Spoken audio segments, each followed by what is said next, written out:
ஒரு தேவனுடைய பிள்ளைக்கு தேவையான ஒரு ஞானம் என்னன்னா, ஒரு வீட்டில் எப்போ போகணும், எவ்வளவு மணி நேரம் உட்காரணும் அப்படின்ற ஞானம் வேண்டும்.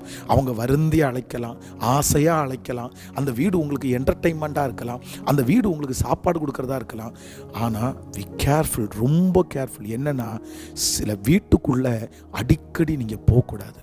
இதில் பல விளைவு இருக்கிறது. ஒன்று, அவங்க சலிப்பாங்க, நம்ம வர்றதை விரும்ப மாட்டாங்க. சிலருக்கு பாருங்கள் இந்த ஞானமே இல்லை, அவங்க நம்மளை விரும்புகிறாங்களா இல்லையா. அவங்க சிலர் பாருங்கள், இவங்க வீட்டுக்கு வர்றாங்கன்னு சொன்ன உடனே சிலர் சொல்லுவாங்க, இல்லை பிரதர் நான் கொஞ்சம் வெளியே கிளம்புறேன்.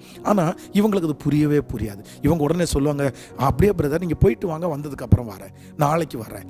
அவங்க நம்மளை வெறுக்கிறாங்க, அவங்க நம்ம வர்றதை விரும்பலை, நம்மளை அவங்க அவாய்ட் பண்ணுறாங்க. நிறைய பேருக்கு இந்த ஞானமே இல்லை. அவங்க நம்மளை வீட்டுக்கு வர வேண்டாம் அப்படின்னு அவாய்ட் பண்ணுறாங்கன்னு அவங்களுக்கு தெரியவே